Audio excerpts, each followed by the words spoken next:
Welcome back, everybody. Today we are going to be completing Jethro Tull's A Passion Play. Ostensibly motionless, the hare was trembling with excitement, for without his spectacles he appeared completely helpless. Where were his spectacles? Could someone have stolen them? Had he mislaid them? What was he to do? B wanted to help, and thinking he had the answer, began, "You probably ate them, thinking they were a carrot." Seems reasonable. "No," interrupted Owl, who was wise. "I have good eyesight, insight, and foresight. How could an intelligent hare make such a silly mistake?" But all the time, Owl had been sitting on the fence, scowling.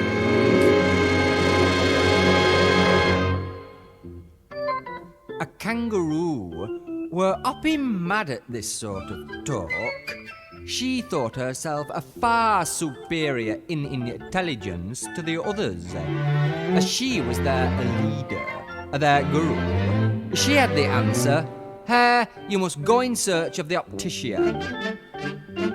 But then she realized that Hare were completely helpless without his spectacles, and so Kangaroo loudly proclaimed, "I can't send Hare in search of anything." "You kangaroo, you can," shouted Newt. "You can send him with Owl." But Owl had gone to sleep. And Newt knew too much to be stopped by so small a problem. "You can take him in your pouch." But alas, Hare was much too big to fit into Kangaroo's pouch. Oh, that sucks. All this time it had been quite plain to Hare that the others knew nothing about spectacles. This part is actually really interesting. I like it. As for all their tempting ideas, well, Hare didn't care. He lost spectacles for his own affair. And after all, Hare did have a spare. A pair. He had a spare pair. A pair. I just saw him look back at the band saying, "I said the Q word, come on, let's go, play the last note." That's really funny. I guess that was the interlude, huh?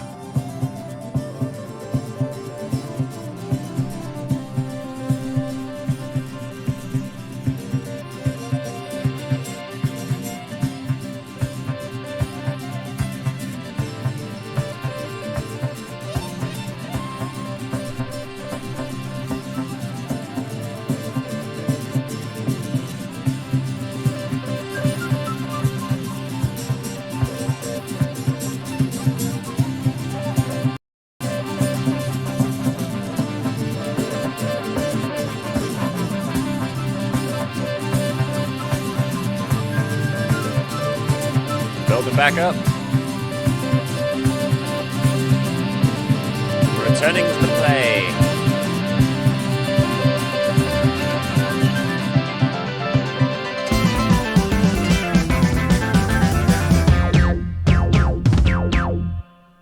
Okay. We sleep by the ever-bright hole in the door, eat in the corner, talk to the floor. Cheating the spiders who come to say please. Politely they bend at the knees. Well, I'll go to the foot of our stairs. Old gentlemen talk of when they were young, of ladies lost, of erring sons.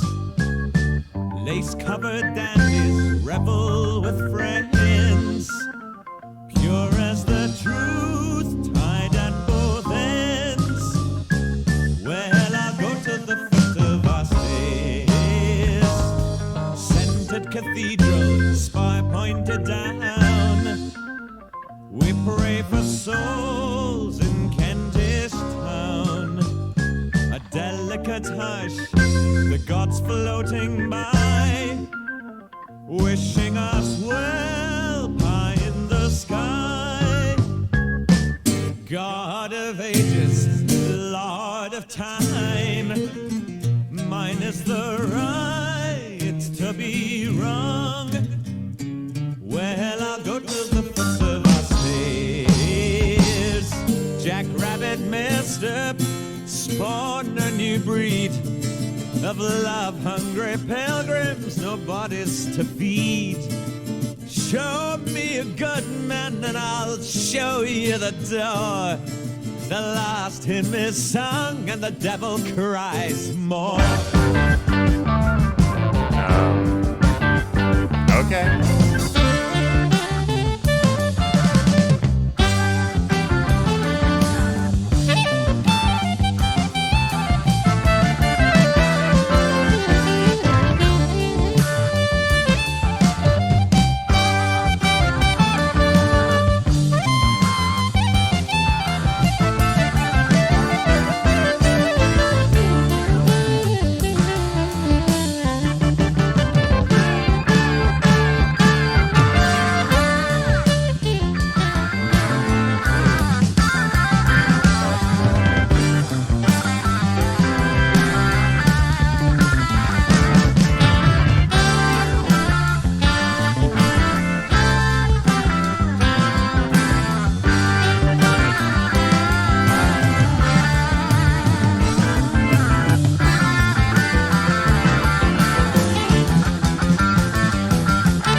of leaving and that being done, I've put in a request to take up my turn in that forsaken paradise that calls itself hell, where no one has nothing and nothing is well. Meaning fool, pick up thy bed and rise up from your gloom, smiling. Give me your hate and do as the loving heathen do.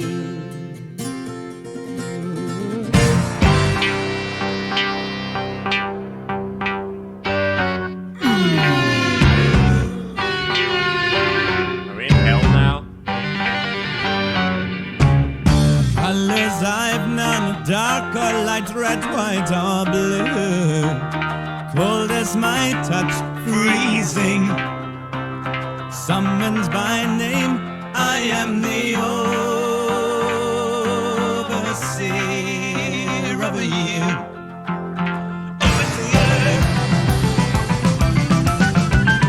Given this command to watch over our miserable sphere, fallen from grace, called on to bring sun or rain, occasional corn from my oversight grew.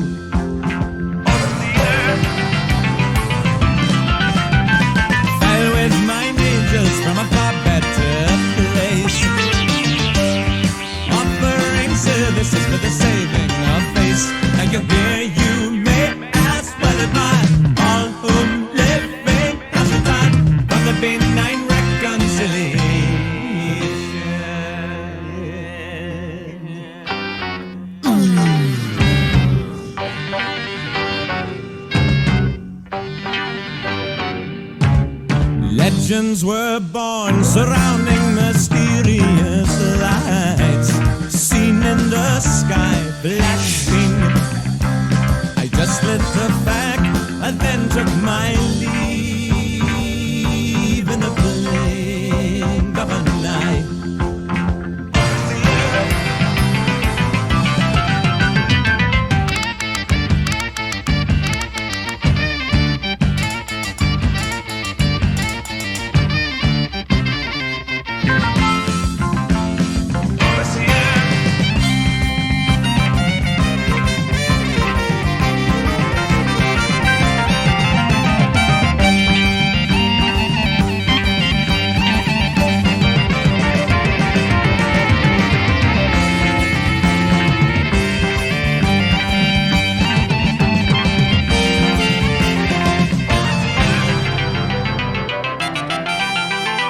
Passionate play, join round the maple and dance.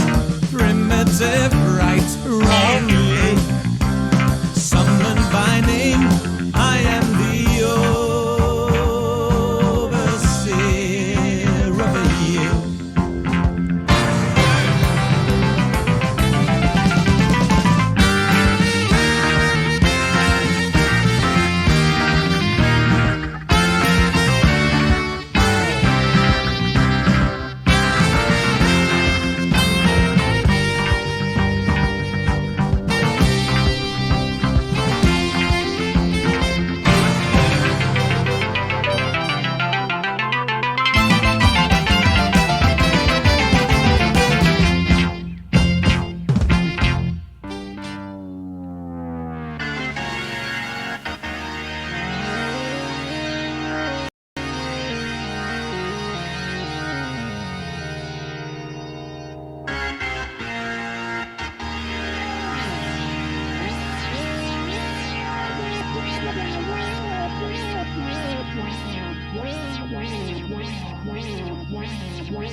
Flee the icy Lucifer, oh, he's an awful fellow. What a mistake, I didn't take a feather from his pillow. Here's the everlasting rub, neither am I good nor bad. I'd give up my halo for a horn, and the horn for the hat I once had. I'm only breathing as life on my ceiling. The flies that are sleeping quietly. Twist my right arm in the dark, I would get 2 or 3, 4. One of those days that never made impressions on the old score. I would gladly be a dog barking up the wrong tree. Everyone safe, we're in the grave. See you there, good afternoon tea. Sounds so cool, fun. I love it. Waking the latest making a brew of and baking here bread.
so it should. I thank everybody for making me welcome. Might stay, but my wings have just dropped off.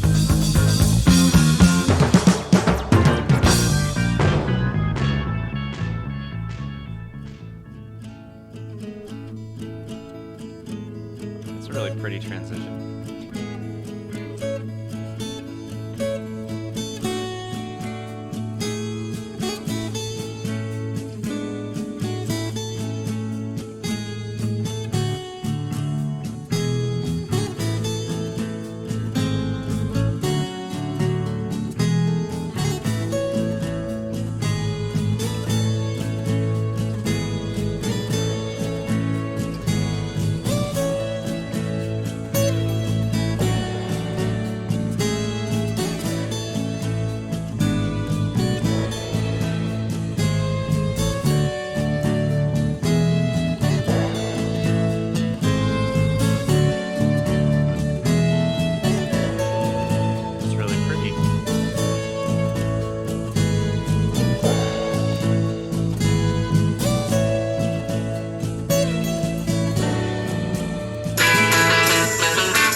Son of kings, make the ever-dying sign. Cross your fingers in the sky for those about to be. There am I, waiting along the sand. Cast your sweet spell upon the land and sea.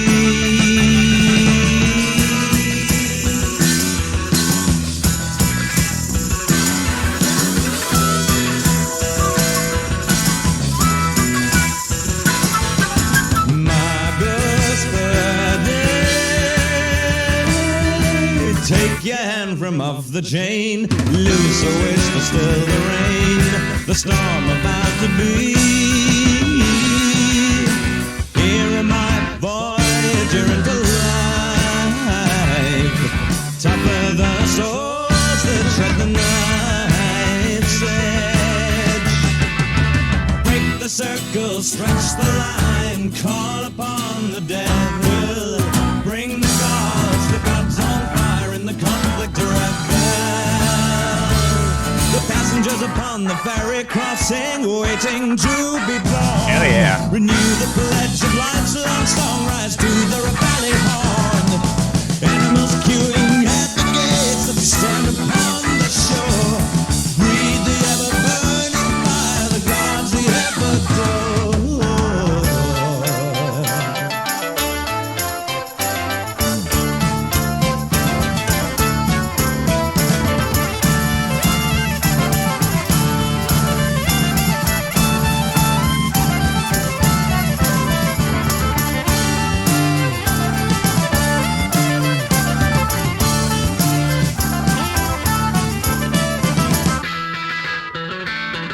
Jangly guitars there.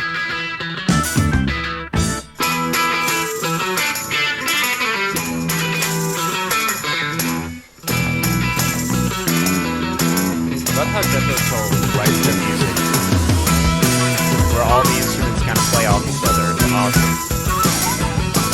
Man, son of man, by the flame of ever life, yours the breathe and breath of fame of the living bee. Here am I, roll the stone away from the dark into ever day.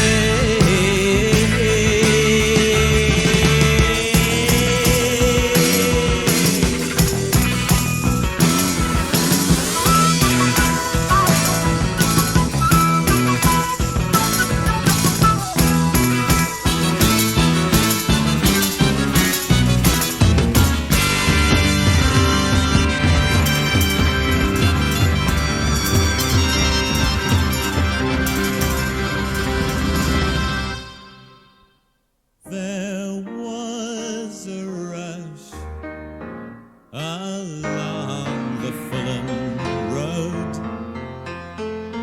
Come full circle. into the ever-passion play.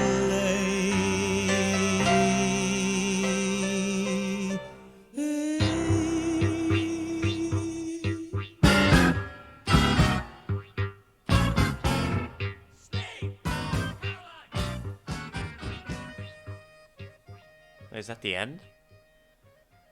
Oh, that's sad. Dang. Wow. Well, that was fun. I really enjoyed that. Huh. All right, let's get to lyrical dissections, I guess. Alrighty then, let's get into the lyrics to side 2 of Jethro Tull's A Passion Play. Now, in my last video, Genius.com had separated. Well, actually, they did the opposite. They did not separate. They put together the story of the hare who lost his spectacles. According to Wikipedia, on the original album release in '73, the story of the hare who lost his spectacles is split over 2 sides. Then when it was reissued on CD, it was entirely on one side. So, yeah. Just thought I'd let you know that, because it seemed that people couldn't really decide which it was, and it's both. But yeah, so on Genius.com they put the whole story of the hare lost his spectacles in the part 2 section of everything. Other than that, we did get all of the lyrics on the first side, and now we're beginning the second. So, the story of the hare who lost his spectacles kind of feels like a separate, almost like an interlude, right? It's this thing that's a little bit separate from the main story that we've been following throughout the album.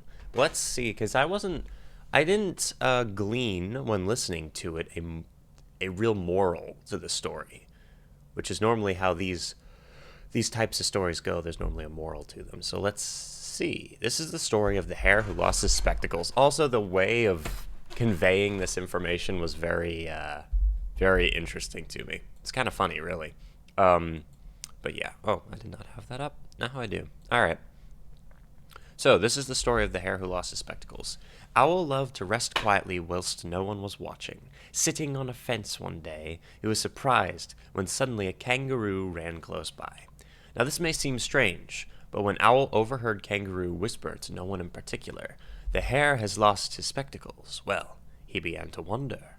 Presently, the moon appeared from behind a cloud, and there, lying on the grass, was Hare. In the stream that followed by the grass, a newt, and sitting aside a twig of bush, a bee. Motionless, the hare was trembling with excitement, for without his spectacles, he appeared completely helpless. Where were his spectacles? Could someone have stolen them? Had he mislaid them? What could he do? Bee wanted to help, and thinking he had the answer, began, "You probably ate them, thinking they were a carrot." "No," interrupted Owl, who was wise. "I have good eyesight, insight, and foresight. How could an intelligent hare make such a silly mistake?" This comment under here is saying that began is a series of puns on the names of the animals, but, you know. This whole thing reminds me of, like, the way Winnie the Pooh is written.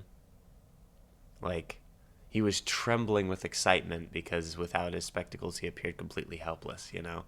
And then B, thinking he had the right answers, like, "You probably ate them," thinking they were a carrot. And then the owl is very wise, yeah.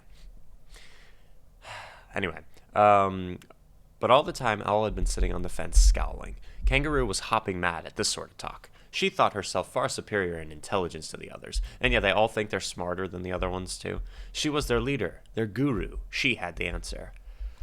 "Hare, you must go in search of the optician." But then she realized the hare was completely helpless without his spectacles, and so the kangaroo loudly proclaimed, I can't send Hare in search of anything." "You can, Guru, you can," shouted Newt. "You can send him with Owl." But Owl had gone to sleep. Newt knew too much to be stopped by so small a problem. "You can take him in your pouch." But alas, Hare was much too big to fit into Kangaroo's pouch. All this time, it had been quite plain to Hare that the others knew nothing about spectacles.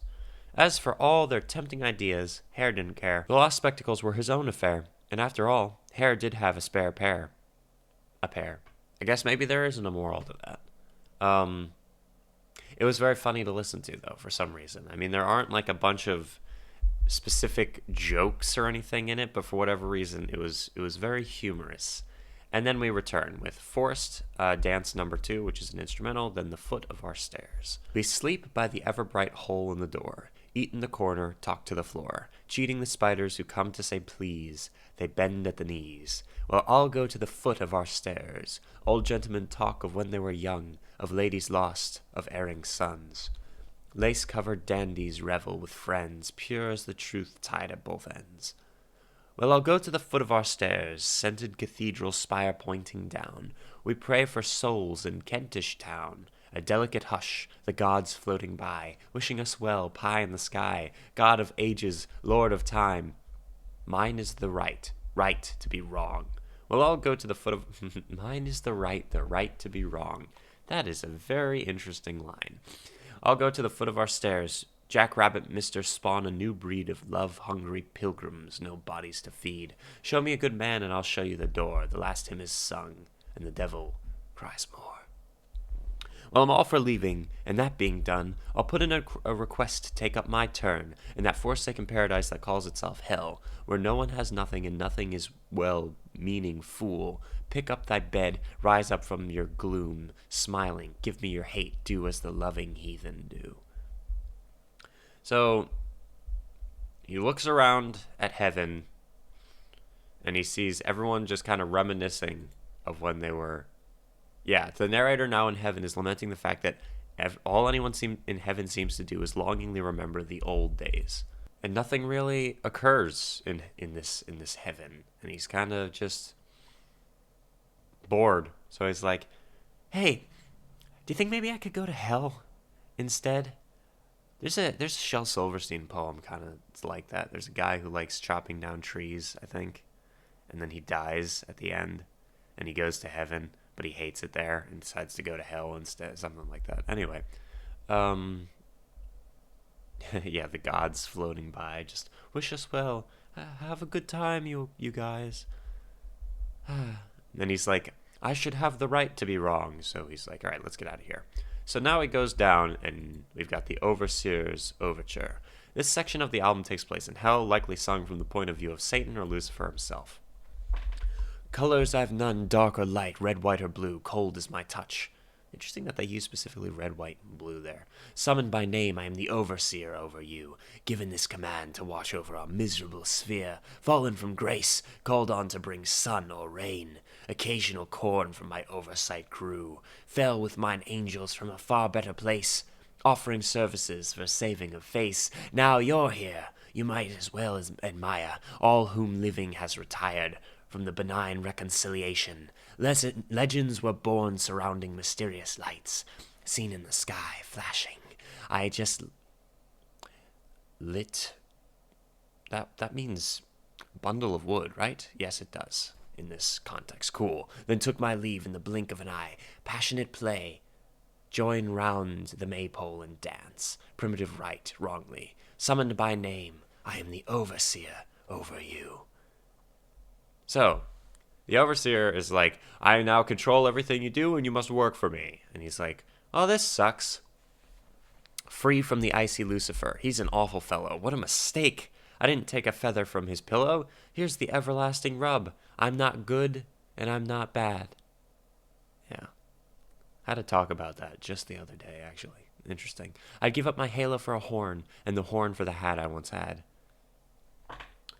So he wants to go back to his original life. He wants to go back to feeling like he's just a member of some society, really. Just outside of a heaven or a hell. Somewhere in the middle.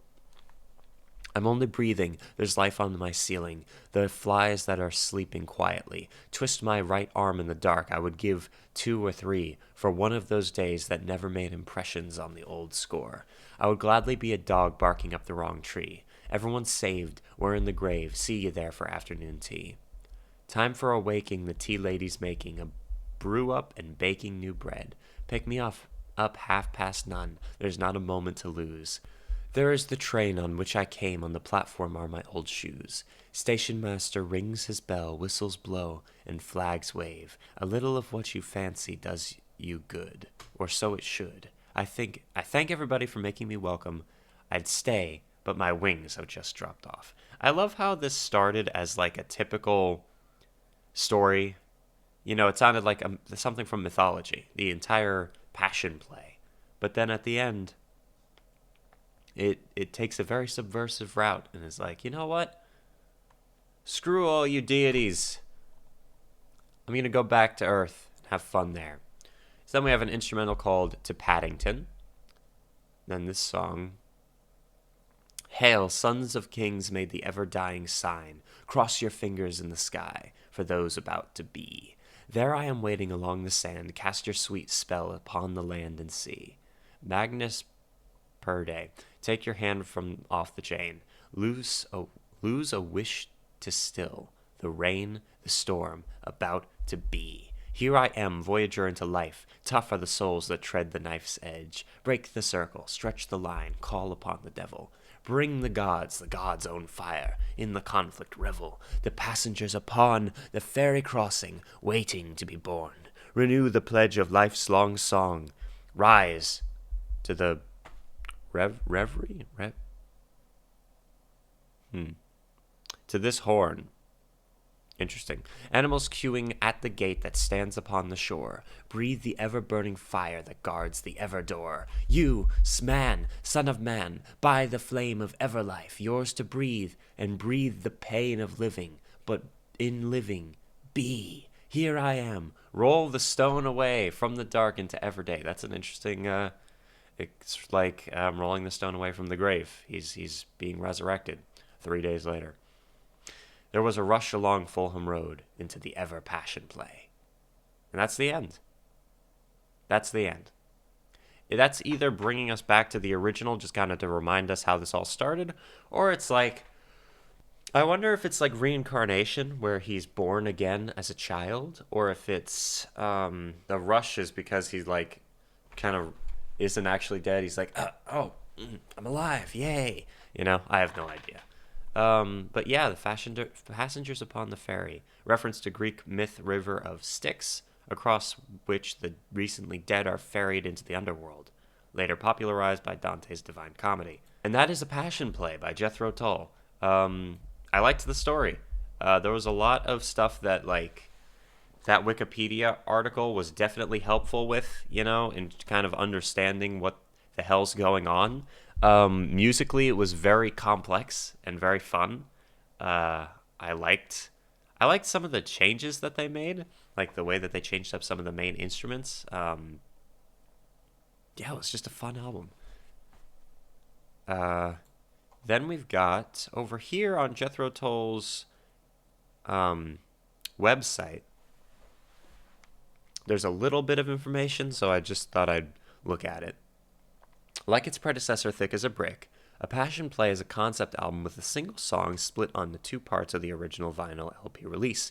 The theme of the concept is the spiritual journey of one man into the afterlife. Tull fans are a rather cordial group, but breach the topic of a passion play at your own peril. Many vehemently defend it as Tull's finest work, others downright loathe it. Tull fans are not the only confused lot. While many critics did and still do pan the album, it is not too difficult to find reputable, glowing evaluations. The album even hit number 1 in the US charts, Tull's last top runger in the standard pop and rock listings. Yeah, I don't know. I mean, while you can measure success of something by I guess its staying power, or by some higher philosophical concepts, which a lot of times both of those things are impossible to really determine. Like, why is it that Dark Side of the Moon is what became the one on top of the charts for, like, the longest ever, right? And not something like Wish You Were Here, you know? And at the end of the day, it kind of, in my mind at least, and this still kind of seems relevant. It seems a little bit less relevant when you can kind of cheat it, but at the same time, it's not really cheating it. It's just people like listening to the same song over and over again to try to help their favorite artists. But anyway, yeah, I feel like if the album hit number 1 on the charts, then it was a good album. You know, it was successful. Good is very, very arbitrary in art. You know, like it is completely arbitrary. There's really you can kind of judge art by its complexity and by you can judge art by a bunch of different things, I guess.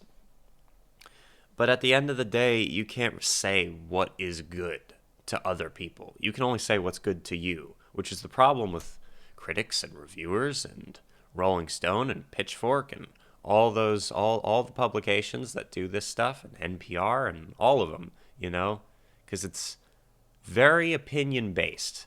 You know, when it comes to other things, you have a bunch of facts to back it up. When it comes to art, the only thing you have to back up art is stuff like it hitting number 1 on the US charts, which by my calculations means that the majority thought it was good enough to buy it, or at least bought it and made it successful. So I don't know. Anyway, enough of that. Alongside Thick as a Brick, Passion Play is Jethro Tull's most overtly progressive and conceptual release, featuring a complex poetic narrative framed by the most adventurous music of the band's career.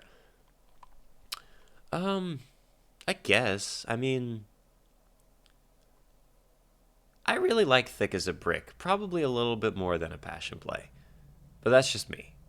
Totally just me. And number 1 US hit on its release, the album offers dazzling virtuoso instrumental passages, evocative synthesizer sequences, and fuses folk, jazz, and rock influences in a strikingly unique, wholly Jethro Tull way. A Passion Play and extended performance features new Steven Wilson mixes of the album, along with Steven Wilson mixes of the infamous Chateau Disaster recordings that preceded it, packaged with an 80-page book detail. Oh, I did not realize this was a shop. How much is this? Looks like it might not be here. We've got Steven Wilson remixes of almost everything here, though. So that's pretty cool. So, yeah, that is Jethro Tull's A Passion Play. Thank you so much for joining me. What is the next Tull album after this one? I think I had their discography pulled up. Right over here. Yep. All right. Next is War Child, and then Minstrel in the Gallery, then Too Old to Rock and Roll, Too Young to Die, and then Songs from the Wood. Minstrel in the Gallery and Songs from the Wood have been heavily requested. So has Broadsword and the Beast. And yeah, so anyway, and I think, if I'm not mistaken, Jethro Tull might be coming out with a new record soon. I think. I could be wrong about that, so don't take my word for it. I follow them on social media, and a while ago I feel like they said something about that, but I could be wrong. But anyway, thank you so much for joining me. I'll see you guys soon. If you're new to the channel, consider subscribing if you enjoyed this stuff. If you're still here, I'm hoping you did. And yeah, we're trying to get to 30,000 subscribers by the end of September of 2021. Let's see if we could do it. It'll be awesome. But yeah, thank you so much for joining me. I'll see you all soon. Deathstroke 9.